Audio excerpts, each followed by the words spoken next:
자녀에 대해 그리고 아버지에 대해 지난 2주간 나눴습니다. 다음 주는요 가족 모두가 이 예배에 함께 참석할 거예요. 그래서 앞으로 계속 이제 그렇게 진행되겠지만 평소에 교회 나오지 않았던 가족들도 그냥 다 데리고 와서 한 달에 한 번 정도는 같이 예배할 수 있도록 하시면 좋을 것 같습니다. 몇 분 안 오시겠네요. 아이들과 가족 회복 예배로 그렇게 드릴 거예요. 그래서 그럼 이렇게 얘기하면 꼭 서운해 하시는 분들 있어요. 우리 가족은 교회도 안 오는데, 우리 교회 가족은 나랑 같이 안 다니는데, 그날 오셔서 같이 예배하시고 가족 위해 기도하시면 되고요. 또 하나, 우리 모두가 하나님이 만들어주신 하나의 공동체, 한 가족인 줄 믿습니다. 근데 우리가 함께 이 가족 회복 예배라는 의미는 우리 가정이 회복되는 것도 있지만 하나님께서 만들어주신 좀 더 큰 가족인 교회 안에 회복까지도 함께 이루고자 하는 하나님의 말씀을 붙들고 준비한 예배입니다. 그렇기 때문에 기도 많이 해주셨으면 좋겠습니다. 그래서 오늘은 이제 어머니에 대한 이야기를 나누려고 해요. 말씀을 준비하고 설교 본문을 잡으면서 제게 가장 많은 이 설교의 소스들과 또 간증과 하고 싶은 말들이 넘쳐났던 설교가 바로 어머니에 대한 설교입니다. 왜냐하면 저는 어머니에게 많은 영향을 받았습니다. 제 롤모델이기도 하시고요. 그리고 어머니는 저를 위해서 정말 쉼없이 지금 이 순간에도, 아니 눈만 뜨시면 잠들어 있는 순간에도 아마 하실 거예요. 계속 기도하셨던 어머니세요. 힘들고 어려울 때, 괴로울 때 늘 제가 한번 말씀드린 것 같지만 저는 정말 힘들 때, 정말 어려운 기도의 제목이 있을 때 어머니에게 꼭 그 기도의 제목을 드립니다. 평소에는 잘 안 그래요. 어머니도 그렇게 말씀드리면 딱 아셔요. 기도할게 하더라. 그 기도가 너무 큰 힘이 됩니다. 그렇게 평생을 살아오셨고 또 그렇게 기도하셨습니다. 오늘 본문에 나오는 사르밧 아부, 이 여인에게도 이제 그러한 기도가 필요했던 것 같아요. 또 이 자리에 계신 우리 성도님들, 특별히 어머니들 눈 깜빡깜빡 해보세요. 그렇게 기도하셔야 될 줄 믿습니다. 오늘 말씀 배경을 잠깐 볼게요. 오늘 말씀의 배경이 되는 북이스라엘은 이 당시의 왕이 누구냐면요, 제가 주일학교 아이들이랑 청년들한테 말씀 가르칠 때 성경에 나오는 인물들 중 가장 나쁜 남자 한 명 하면 꼭 알려주는 이름이 있어요. 누구냐면 아합입니다. 아합. 이스라엘의 왕이었습니다. 그러나 그는 굉장히 악한 왕이었습니다. 또 한 사람 나오죠. 굉장히 나쁜 여자 한 명 이름 알려줄게 하면 꼭 알려주는 사람이 나와요. 누구냐면 아합의 아내 이세벨입니다. 그들이 다스리고 있었을 때입니다. 이들의 특징은 무엇이냐면 이들은 이스라엘의 이곳저곳뿐 아니라 수도인 사마리아까지 이 이세벨과 결혼함과 동시에 아세라와 바알의 우상들을 이곳저곳에 그냥 다 세워놨어요. 그냥 가득가득 채워놨습니다. 우상의 집합소, 우상의 박람회장이라고 할 수 있을 정도로 많은 우상들이 그 가운데 있었습니다.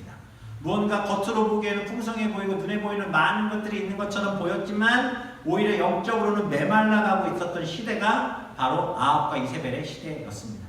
하나님 이것을 그냥 보고 계실 수 없으셨겠죠. 그래서 그들의 실체에 대해서 16장에서 말씀하신 이후에 이스라엘 백성이 그렇게도 사랑하고 존경하는 선지자 엘리야를 17장에서 처음으로 등장시키십니다. 그리고 그 엘리야가 17장에서 등장을 하는데 역시 엘리야는 엘리야다워요. 딱 등장하는데 첫 등장이 어떻게 나오냐면 1절에 보면 길라앗에 우거하는 자 중에 디셋 사람 엘리야가 아합에게 말하되 내가 섬기는 이스라엘 하나님 여호와께서 살아계심을 두고 맹세하노니 내 말이 없으면 수년 동안 비도 이슬도 있지 아니하리라 라고 말하고 있습니다. 엘리야가 등장을 했거든요. 당시에 아합 왕에게 아무도 대적하지 못했어요. 왜 대적하지 못했냐면 아합 왕에게 대적하면 바로 죽여버렸습니다. 바로 처형해버렸어요. 그래서 아무도 그의 앞에 나가지 못했습니다. 두려워 떨었습니다. 근데 엘리야는 등장부터 다르죠.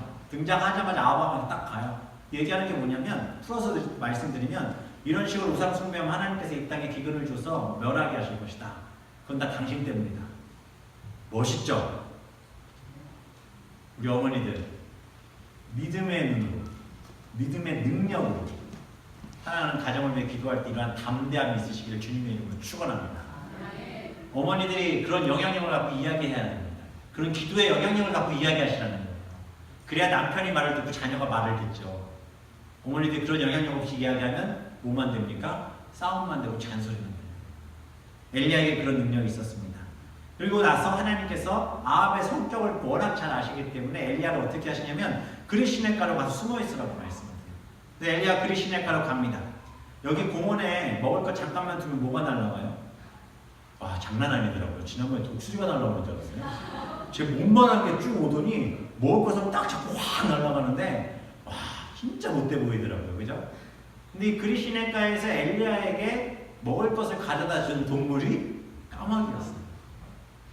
우리의 눈에 악하고 또 불결해 보이지만 하나님 그것을 통해 선한 것으로 사용하고 계신 것이죠. 어찌되었든 엘리야가 메말라가던 그 땅 가운데 그리시네가 옆에서 충분한 물을 먹으며 또 하나님이 가져다 주시는 떡을 먹으며 그것을 견디고 있었습니다. 하나님께서 그렇게 그 땅 가운데 하나님의 메시지들을 전달해 주고 계셨다라는 것이죠. 그런데 그 그리시네가도 말라가기 시작합니다. 하나님이 주신 그 기근은 끝이 없이 그 땅 가운데 내려지고 있었습니다. 엘리야가 이제 어떻게 해야 될까라고 생각하던 그때에 하나님께서 엘리야를 어디로 이동시키자면 바로 오늘 본문의 배경이 되는 사르밧으로 이동시키십니다. 이곳은요 이방 땅이에요. 이스라엘의 북쪽으로 가면 해안가에 있는 도시입니다. 이 땅은 이스라엘을 더럽혔던 주역이 누구죠? 이세벨. 그 이세벨의 고향이 사르밧입니다. 굉장히 아이러니하죠. 엘리야를 사르밧으로 보내십니다. 이세벨의 고향.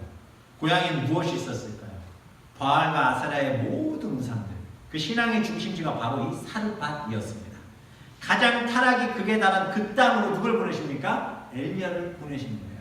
엘리야를 보내셔서 뭐라고 말씀하시냐면 그곳에 가면 한 과부를 만날 거야 라고 말씀하시는데 그 과부가 누구인지는 말씀하지 않으십니다. 그냥 과부를 만난다 라고 말씀하시죠. 생각해보세요. 영적으로 가장 무너진 땅, 그 땅 가운데 과부입니다. 당시에 과부는 사람 취급받지 못했습니다. 그의 죄 때문에 남편이 죽었다라는 불명예를 얻기까지 했습니다. 그런 가장 절망적인 상태 가운데 있는 이 사르밧에 있는 이 어머니에게 엘리야가 다가가고 있었던 것이죠. 어떤 과부인지, 누구인지, 누가 과부인지 알 수 없는 그곳으로 엘리야가 가게 되었습니다. 그렇게 엘리야가 사르밧의 입구를 이렇게 쭉 그 동네를 이렇게 걸어 다니는데 저 멀리서 나뭇가지를 주는 여인이 발견된 거예요. 보통 나뭇가지를 주우러 다니는 일은요, 당시에는 종이 하던 일입니다. 종이 없이 좀 가난한 집안은 누가 했을까요? 아들이나 또는 남편이 했던 일이에요. 근데 지금 이 나뭇가지를 누가 주우러 나왔습니까? 아내가 주우러 나왔어요. 여자가 주우러 나왔습니다. 어머니가 주우러 나온 거예요. 엘리야가 딱 봤을 때 과부인지 아닌지 알아챘을까요? 못 알아챘을까요? 바로 알아챘죠. 나뭇가지를 주우러 온 여인. 그 여인은 과부라는 사실. 그것은 누가 봐도 알 수 있는 상황이었습니다. 그러나 이 여인이 나뭇가지를 주우러 나올 때마다 어찌 보면 여인이 나뭇가지를 주우러 온 것 때문에 사람들은 그 사람에게 손가락질하고 수군거렸을지 모릅니다. 저 과부 또 나왔네. 남편이 저 사람 때문에 죽었잖아. 남편이 저 사람 때문에 죽어갔잖아. 사람들은 손가락질을 당하기 싫어서 어찌 보면 나오기 싫었을지도 모릅니다. 그러나 이 어머니는 그 수고를 하고 있습니다. 왜요? 자식을 위해서라는 거죠. 자식을 위해서. 자식을 위해서 수치도 고난도 견뎌내며 그 뜨거운 대낮에 나뭇가지를 주우러 나왔다라는 것입니다. 사랑하는 성도님들, 자녀 사랑이라는 문구를 보면 가장 먼저 생각나는 단어는 아버지죠. 맞아요? 저는 어머니가 먼저 떠오르던데요. 자녀를 사랑하는 것 하면은 어머니가 가장 먼저 이미지로 떠오르지 않습니까? 제 말은 아버지들은 그렇지 않다는 얘기는 아니지만 어머니에 대한 비중이 더 크다라는 거예요. 제가 사역을 하면서도 보면 그 가정의 영적인 영향력의 가장 핵심은 물론 남편이 그 가정의 기둥이 되어야 된다고 이야기하지만 어머니에게 있다는 것을 우리는 잊지 마셔야 할 줄 믿습니다. 세상에서도 그런 것 같아요. 어머니에게 더 많은 비중을 둬요. 제가 이번에 준비하면서 엄마, 아빠 뭐 이런 노래들이 뭐가 있나 찾아봤더니 저희들이 어버이날 부르는 노래가 딱 떠오르더라고요. 다들 아실 거예요. 높고 높은 하늘이나 말들 하지만 나는 높은 게 또 하나 있지. 낳으시고 키우시는 어머니 은혜 푸른 하늘 그보다도 높은 것 같아. 아멘 나오시면 안 되고요. 어머니 은혜 노래잖아요. 그죠? 이거 부르시다가 가끔 스승의 은혜로 넘어가시는 분들도 계시긴 하는데 어찌되었든 아버지 이야기는 없어요. 제목도 어머니 은혜예요. 또 찾아봤어요. 그랬더니 이런 노래가 있더라고요. 나 쉴 때 괴로움 다 잊으시고. 제목은 어머니 마음. 도대체 아버지들 뭐 하는지 모르겠어요. 다 어머니 관련된 노래예요. 그래서 제가 아버지 노래를 막 찾아봤어요. 근데 나오더라고요. 무슨 노래인지 아세요? 아버지 은혜 내가 노래해 아버지. 그래서 불러보다 보니까 하나님으로 가던데요. 그만큼 어머니의 비중과 어머니의 사랑이 얼마나 중요한지를 우리에게 보여주고 있는 것 같습니다. 그래서 가만히 생각해봤어요. 왜 그런가? 어머니와 아버지의 가장 큰 차이가 뭔가? 가장 큰 차이는 뭐죠? 저는 잘 몰라요. 어머니들은 아시죠? 아이를 10개월 동안 뱃속에 잉태하고 있다는 거죠. 이게 너무나도 놀라운 겁니다. 아이의 태동을 느낍니다. 아이와 함께 호흡하고 아이와 함께 먹습니다. 남편들 뭐 일 끝나고 잠깐 나가지고 배 만져주면서 기도해주고 막 하지만 바로 호흡을 자잖아요. 그죠? 근데 엄마는 자면서도 아이가 불편할까봐 지금 우리 뒤에 우리 집사님 아이를 임신해서 딱 그 과정 가운데 계시는데 남자들이 절대 알 수 없는 그런 교감과 또 기쁨이 그 안에 있다는 것이죠. 아이를 낳을 땐 또 어떻습니까? 얼마나 큰 고통이 있습니까? 그러나 그 고통을 다 견뎌낸다는 거예요. 대부분의 어머니들이요, 아이가 어느 정도 컸을 때 의사들이 아이가 질병이 있거나 위험한 상황이다라고 이야기하고 아이를 낳다가 어머니가 죽든 아니면 아이가 죽을 수도 있습니다. 이런 이야기를 들으면요, 거의 100%의 어머니들이 자녀를 포기하지 않습니다. 다 아이를 낳고 내가 죽더라도 죽겠다는 표현들을 대부분 한다는 거죠.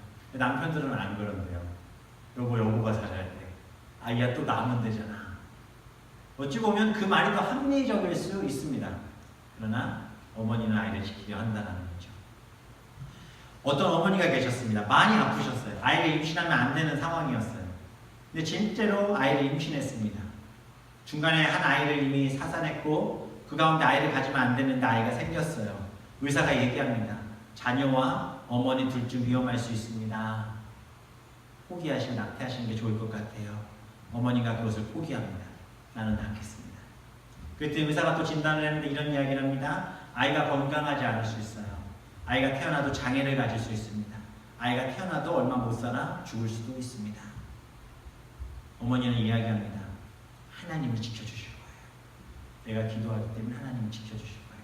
설령 그 아이가 장애를 갖고 태어난다 해도 난 그 아이를 하나님 앞에 드리겠습니다. 하나님 앞에 그렇게 올려드리겠습니다. 결국 아이가 태어났습니다. 그리고 그 아이에게 장애가 있었습니다. 먼저 말을 잘 하지 못했어요. 초등학교 들어갈 무렵까지도 말을 잘 하지 못했습니다. 또 한쪽 귀가 잘 들리지 않습니다. 많이 성장했음에도 불구하고 여전히 한쪽 귀가 이쪽 귀보다는 잘 들리지 않습니다. 제 얘기입니다. 저희 어머니께 저를 그렇게 낳으셨습니다. 제가 말을 못했다는 얘기를 하면 다들 깜짝 놀랐어요. 그럴 수가 없을 것 같아요. 제가 초등학교 갈 때까지 이렇게 얘기했어요. 그래서 맨날 울었어요. 맨날. 말이 안 나오니까 답답해서. 별명이 울보였죠. 그 한쪽 귀가 지금도 이쪽보다 이쪽이 청력이 살짝 약합니다. 뭐 다 안 들리는 정도는 아니고요. 그래서 소리 국세가지고 이거 초등학교 때 테스트 하잖아요. 초등학교 1학년 때부터 4학년 때까지 보면 다 여기가 안 좋은 걸로 나와요. 근데 5학년 때부터 잘 나와요. 하나님 고쳐주셨을까요? 제가 터득을 했죠. 아, 이쪽에 올 때 이런 느낌이구나. 그래서 한번 손을 들었습니다. 왜냐하면 장애가 없는 것처럼 보이려고. 어찌되었든 어머니의 사랑과 어머니의 기도로 저는 이 땅 가운데 태어났습니다. 사르밧에 사는 이 어머니. 아이를 생각하는 마음으로 나뭇가지를 주우러 왔지요. 이 아이를 어떻게든 살리려고. 그런데 오늘은 이 나뭇가지를 주우러 온 이날은 어머니에게 마지막 날이었습니다. 가뭄과 기근이 끝이 없었어요. 아이에게 먹을 것을 어떻게든 챙겨주려고 했죠. 계산을 했습니다. 예전에 경험상 한 달 정도는 먹을 것을 준비해 두자. 그때쯤이면 기근이 끝나겠지. 이 기근은 나중에 말씀드리겠지만 3년 6개월의 시간이 있었던 기근이에요. 어머니가 버텨봤겠죠. 먹을 것을 계산했겠죠. 제 생각에는 아마도 이 어머니는 먹을 것을 소분했겠죠. 그리고 아이가 죽지 않을 만큼 먹게끔만 하되 최대한 생명을 연장할 수 있게 그 음식을 남겨두었을 것입니다. 여기에 빠지지 않는 어머니의 사랑이 하나 더 나오겠죠. 뭐죠? 어머니는 짜장면이 싫다고 하셨어요. 뭐죠? 자신이 먹을 것을 아이에게 조금 더 나누어 주었을 것은 뻔합니다. 그런 마음으로 그렇게 있었습니다. 그렇게 견디고 있었다라는 거예요. 어찌 보면 아이가 먹을 것이 없어 점점 죽어가는 그 상황들을 보며 이 어머니는 한없이 자기 한탄을 했을 거예요. 왜 저 아들이 나를 만나서, 왜 저 아이가 나와 함께 살게 돼서, 왜 내 뱃속에서 태어나서 이 아이가 이런 고통을 당해야 하지? 나 때문에? 아이의 아픔과 아이가 때를 쓰며 엄마 배고파할 때마다 이 어머니는 말없이 눈물 흘렸을 것입니다. 자녀의 불행과 아픔, 내 잘못이다 라고 생각했을지 모릅니다. 어떻게든 견뎌보려 몸부림쳤지만 이젠 더 이상 남은 음식이 없습니다. 이제 마지막이구나. 이제 마지막이구나. 그래서 나뭇가지를 주우러 나왔습니다. 나뭇가지를 주우며 얼마나 많이 울었을까요? 이제 마지막이구나. 한없이 울었을 거예요. 그 상황을 엘리야가 본 거예요. 그 엘리야가 다가옵니다. 그리고 말하죠. 나를 위해 물을 좀 가져다 줄 수 있겠니? 당시에 가뭄이잖아요. 기근이잖아요. 물 갖다 주는 것도 쉬운 일이 아니에요. 근데 이 여인이 굉장히 좋은 여자였던 것 같아요. 좋은 어머니였던 것 같아요. 물을 가지러 갑니다. 물을 가지러 가요. 그런데 참 황당한 상황이 벌어지죠. 엘리야가 뭐라고 합니까? 그가 가지러 갈 때 엘리야가 그를 불러 이르되 청하건대 내 손에 떡 한 조각을 내게로 가져오라. 장난합니까? 선지자면 떡을 만들어 와서 지금 이 부족하고 불쌍한 여인에게 떡을 줬어도 모자를 편에 떡을 달라라고 해요. 너의 육신의 그 떡을 가져오라고 이야기하고 있습니다. 황당했겠죠. 어머니가 화가 났겠죠. 당연히 이렇게 얘기합니다. 그가 이르되 당신의 하나님 여호와께서 살아계심을 두고 맹세하노니 나는 떡이 없고 다만 통에 가루 한 움큼과 병에 기름 조금 뿐이다. 내가 나뭇가지 둘을 주었다가 나와 내 아들을 위해 음식을 만들어 먹고 그 후에 죽으려고 나왔는데 어찌 내게 떡을 달라고 합니까? 당신 참 너무합니다. 엘리야 선지자님 무슨 말인지 알겠어요. 그런데 우리 아들 먹여야 돼요. 우리 아들 먹여야 돼요. 당연한 어미의 반응이죠. 이 어머니의 대답을 보면 하나님에 대해 언급하는 장면이 나와요. 그죠? 하나님 여호와께서 살아계심을 두고 맹세한대요. 이게 뭔가 생각을 해봤더니 당시 이스라엘과의 교류가 굉장히 많았던 지역이라고 합니다. 그러다 보니까 이세벨도 결혼할 수 있었겠지요. 이스라엘에 믿는 신이 하나님이라는 것도 이 여인은 알고 있었습니다. 이방 여인이지만. 그러나 하나님을 뭐로만 알고 있었던 거예요? 머리로만 알고 있었다라는 사실이지요. 우리도 그렇다는 겁니다. 우리가 자녀의 문제 때문에 기도하죠. 기도해야 된다라고 나오십니다. 그래서 교회를 찾아오는 어머니들이 종종 보게 돼요. 특별히 이렇게 이민 와서 낯선 땅에 살다 보니까 뭐래도 붙잡고 싶은 마음에 교회로 나와 기도하고자 어머니들이 교회를 찾아오는 경우들이 있어요. 그래서 세 가족들이 이렇게 말씀 나누고 이야기하다 보면은 내가 우리 애 때문에 나왔다라고 말씀들을 많이 하세요. 신앙이 전혀 없습니다. 왜요? 그러면은 여기 와서 애들 친구 좀 사귀라고 BBS라도 좀 참석시키려고. 나는 신앙이 없지만 어쨌든 애는 일단 즐겁게 해주려고. 이 키라도 할 게 진짜 없어요. 막 그러면서 교회라도 보내야죠. 그래서 왔다라는 거예요. 그냥 교회 가면 그렇게라도 살면 되지 않을까 싶어서 아이들을 보낸다는 것이죠. 인생의 기근의 문제를 해결해 보겠다고 우리가 그렇게 교회에 나와 있진 않으십니까? 그냥 아직도 하나님을 머리로만 알고 있을 뿐 그 하나님을 온전히 신뢰하고 기도하는 것을 우리가 너무 못한다는 겁니다. 그래서 하나님을 어떻게 하냐면 하나님 앞에 자녀를 완전히 맡기지 못해요. 그래서 늘 자녀가 우선인 거예요. 무엇이라도 자녀가 우선인 거예요. 어미로서 뭐라도 해야 한다는 생각이 나와 있습니다. 이 여인이 나뭇가지를 줍도 나와 있습니다. 그러나 자녀가 실제적으로 어떤 문제를 가지고 나아가야 될지, 어떤 것을 가지고 기도해야 될지, 하나님이 무엇을 어떻게 해결해 주리라는 것에 대한 완전한 신뢰를 하지 못하고 머리로만 나와 기도하고 예배하고 있는 것이 우리의 실체라는 것이죠. 무엇과 같은지 아십니까? 우리 어머니들 어떠셨습니까? 예전에 교회 다니지 않으시는 분들 정한 삶도 떠놓고 기도했죠. 비나이다 비나이다 천지신명이여 비나이다. 우리 아이들 잘 되게 해주세요.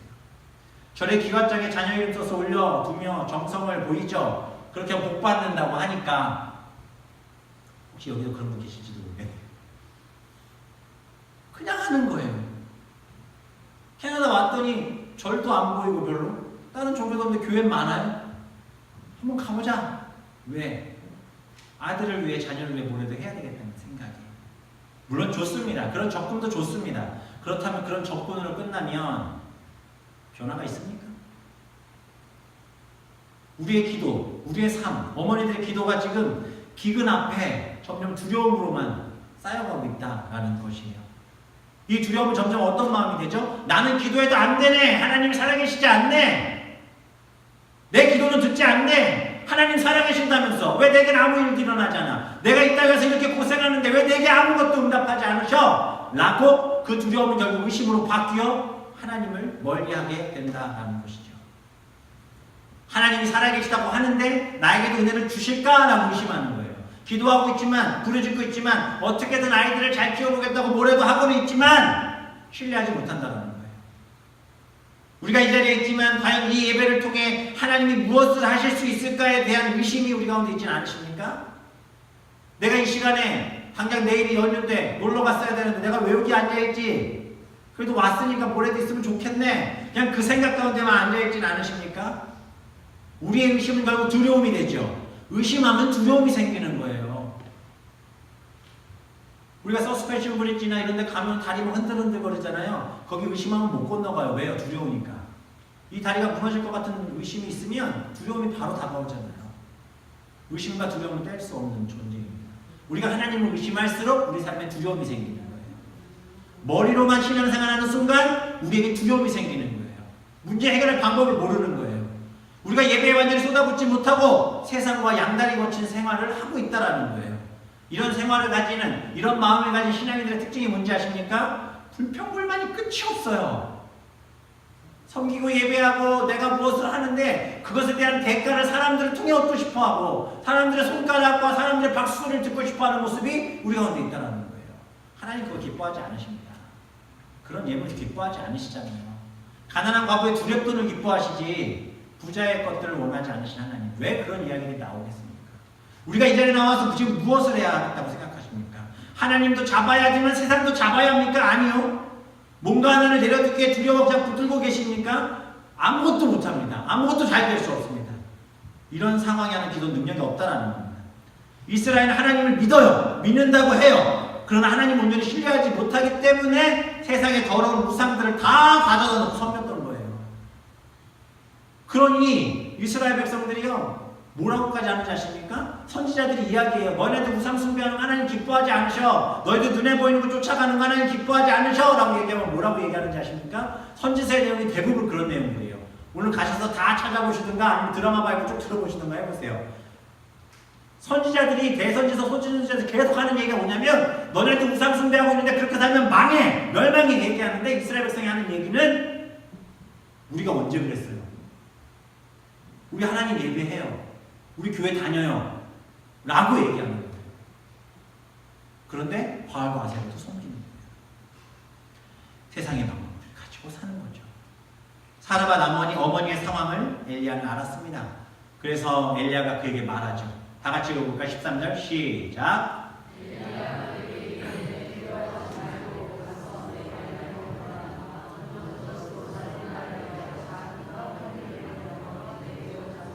그 후에 너와 내 아들을 위하여 만들라. 딱 집어내잖아요. 두려워하지 마. 사랑하는 성도님 선포하십시오. 두려워하지 마십시오. 옆에 분에게 이렇게 얘기하십시오. 두려워하지 맙시다. 아무 해결 방안이 보이지 않아도 두려워하지 마세요. 하나님이 해결하십니다.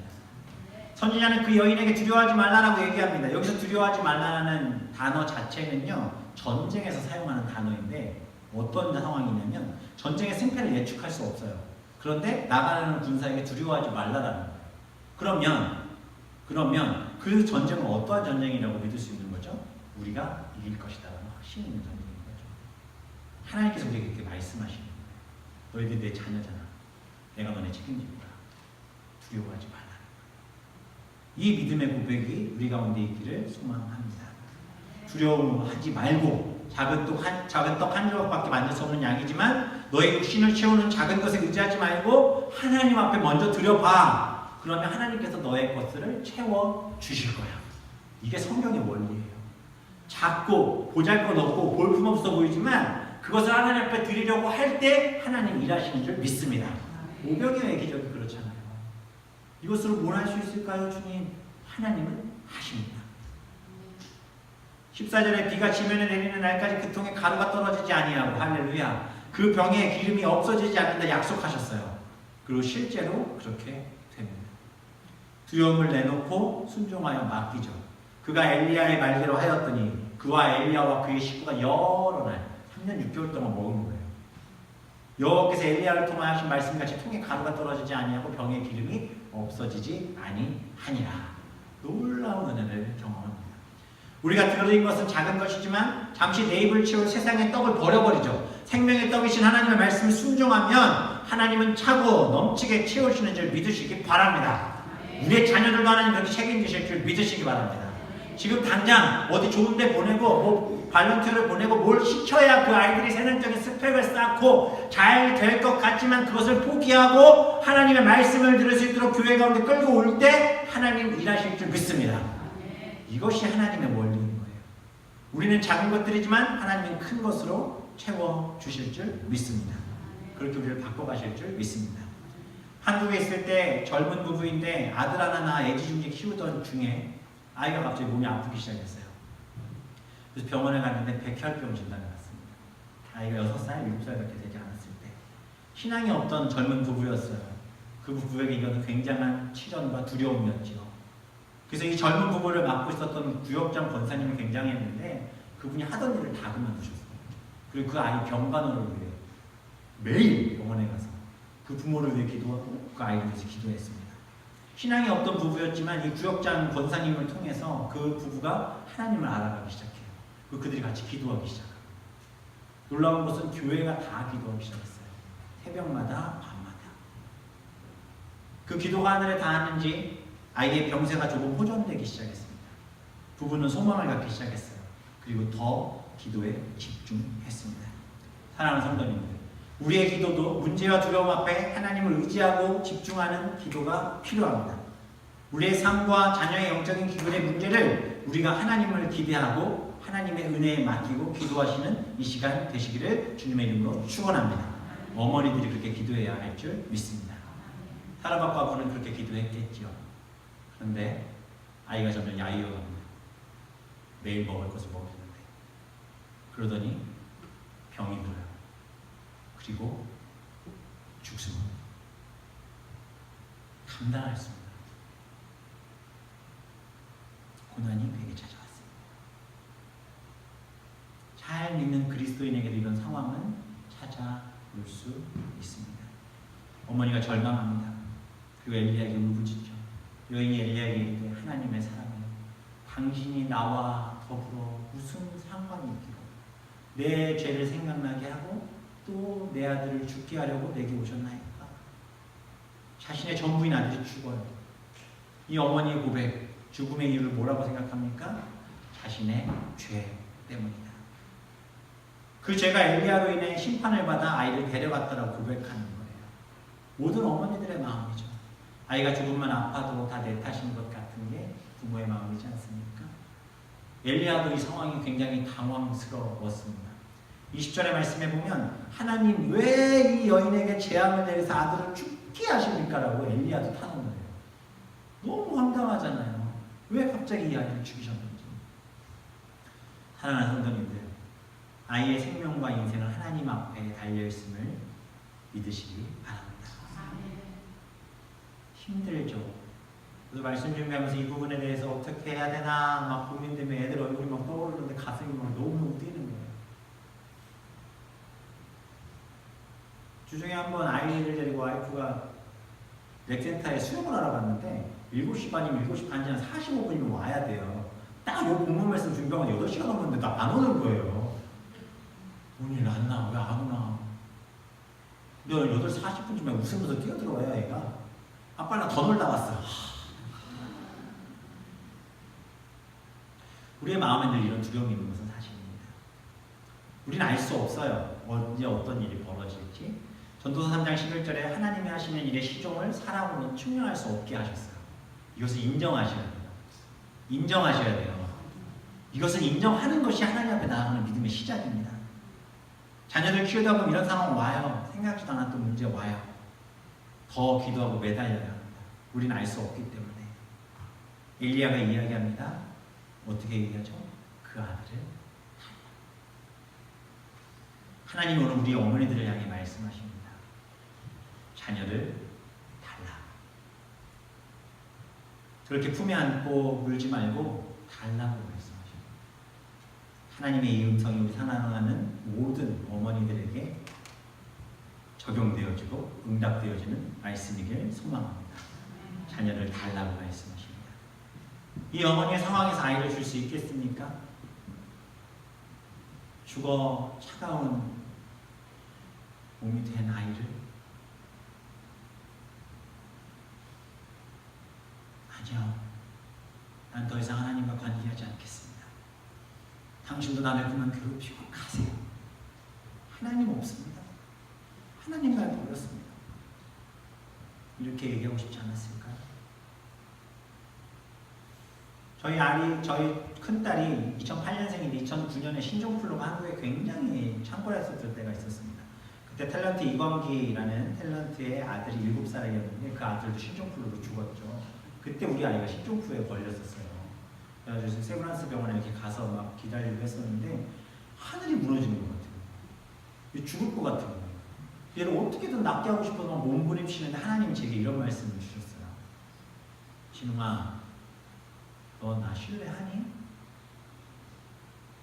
이 아이가 누구의 것인데 네가 이렇게 몸부림치고. 사루밭 가부처럼 제가 아이를 품에 안고 내어드릴 생각을 못했어요. 우리에게 이런 고통이 찾아올 때 어떻게 하시겠습니까? 하나님의 자녀라고 말로만 하지 말고요. 이런 상황 속에 정말 믿음으로 하나님 앞에 맡기는 결단이 우리에게 있어야 할 줄 믿습니다.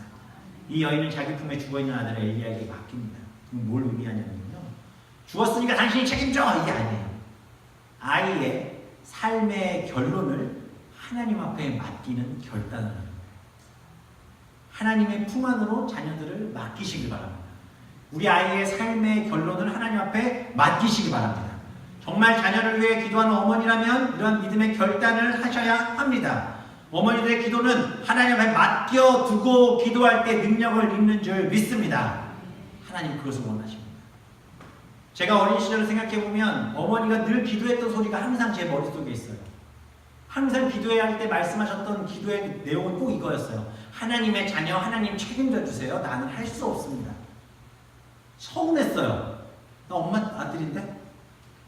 날 버리나?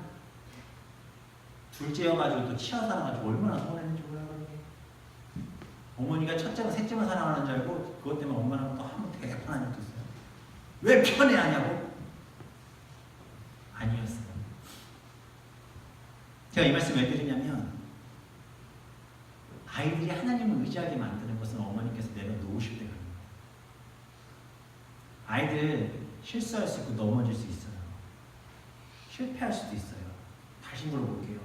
어머니들 실수와 실패와 넘어짐의 경험 없이 지금까지 살아오셨습니까? 근데 왜 이렇게 아이들이 완벽하기를 바라세요? 본인들도 신앙생활 제대로 안 하셨으면서 그 나이에 신앙생활 하셨습니까? 그 나이에 얼마나 기도하셨어요? 그 나이에 성경 보기라도 하셨어요? 놀러 다니시고 그냥 디스코 치러 다니시고 막 이러지 않으셨어요?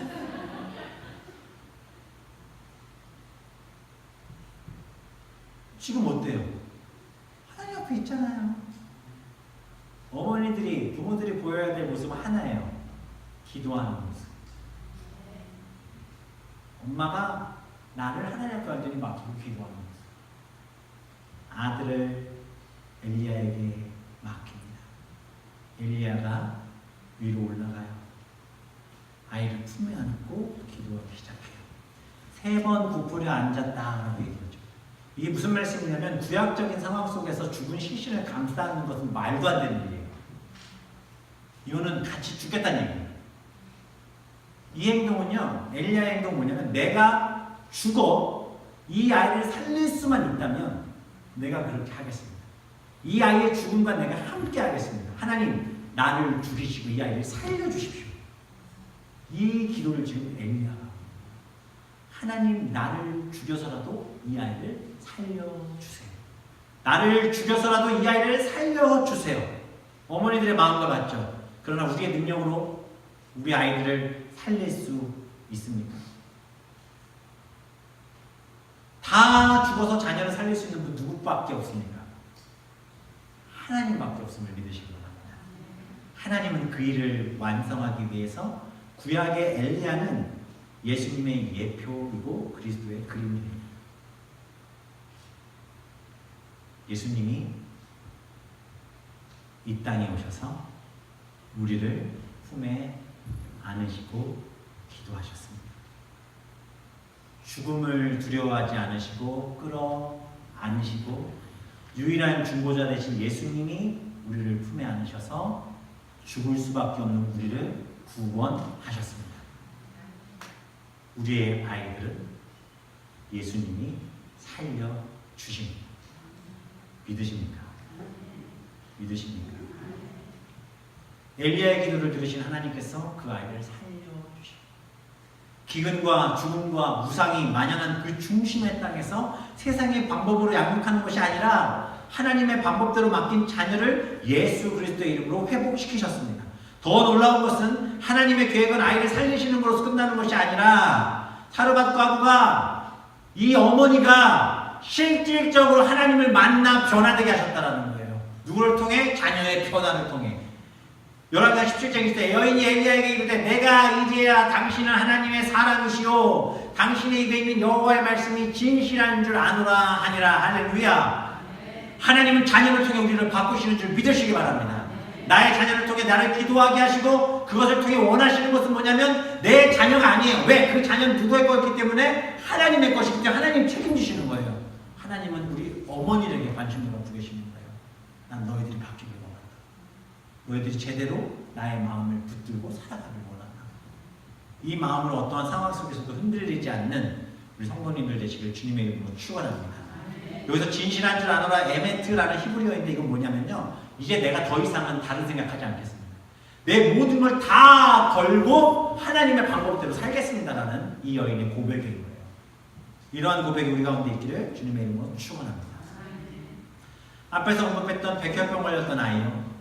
두 젊은 부부의 이야기. 호전되었던 그 아이가 몇 주 만에 병세가 악화되고 결국 천국에 갔습니다. 모든 성도가 기도했어요. 부르짖었어요. 그 기도의 응답이 온 것이라 생각하고 기뻐했는데 모두가 절망하고 상심하는 상황이 된 거죠. 교회가 모든 성도가 상심하고 마음이 무너졌어요. 하던 일 멈추던 기도하던 구역장 권사님도 너무너무 힘들어하셨어요. 그런데 아이의 장례를 치르고 돌아온 그 어머니는요. 하나님이 자신의 아들을 통해 무엇을 원하셨는지를 고백하신 거예요. 가장 이쁠 나이에 하나님은 천국에 두시고 싶으셔서 데려가셨고 우리에게 성령님을 허락하셔서 믿음이 없던 자신과 남편을 하나님 앞에 서게 하셨다라는 고백. 아이가 죽고 얼마 되지도 않았는데 구역장 권사님 조심스럽게 권면해요. 주일학교 교사를 섬기면 어떻겠어요? 가능할 거라 생각하십니까? 아이가 죽은 어머니에게 이 구역장 권사님이 주일학교 교사예요. 그분이 실제로 채 1년 반도 안 된 그 시간에 주일학교 교사를 섬기기 시작합니다. 얼마나 간절함과 뜨거움으로 아이들을 섬기고 사랑했겠습니까? 누구보다 아이들 사랑했고 또 그렇게 섬기며 영적으로 병들어가는 아이들을 살려내기 시작했어요. 그 어머니 한 사람을 통해. 사르밧 과부는 욥의 고백처럼 귀로 들어 아는 하나님이 아닌 이제 눈으로 보고 믿고 고백하는 진실한 기도의 어머니가 되었습니다. 사랑하는 성도님들, 우리가 그렇게 기도하기를 소망합니다. 역대상 29장 11, 12절 천지에 있는 것이 다 주의 것이로소이다. 여호와여 주권도 주께 속하였사오니 주는 높으사 만물의 머리이심이니이다. 부와 기가 주께로 말미암고 주는 만물의 주제가 되사 손에 권세와 능력이 있사오니 모든 사람을 크게 하심과 강하게 하심이 주의 손에 있나이다. 오직 주님 붙잡고 의지하시길 바랍니다. 그 마음으로 기도하고 예배할 때 우리의 자녀들을 하나님 회복시키실 줄 믿습니다.